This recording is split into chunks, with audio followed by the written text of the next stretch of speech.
ایک خوبصورت لڑکی کی شادی بدصورت لڑکے سے ہو گئی۔ لڑکی کی سہیلیوں نے کہا کہ تم اتنی خوبصورت اور پڑھی لکھی اور تیرا شوہر تو دیکھنے کے بھی قابل نہیں ہے۔ اب اس لڑکی کا دل کو چھو جانے والا جواب سنیے اور جھومیے۔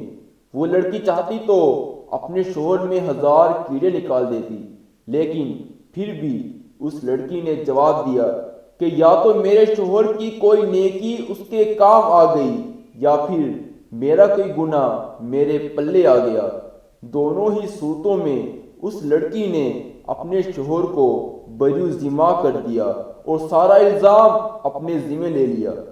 یہاں سے یہ سبق ملا کہ جس دن آپ نے اپنی ناکامی کی وجہ اپنے اندر تلاش کر لی اور اس کو دور کر دیا، کامیابی سے آپ کو کوئی نہیں روک سکتا۔ مزید اچھی ویڈیوز جاننے اور دیکھنے کے لیے ہمارے چینل کو سبسکرائب کیجیے۔ شکریہ۔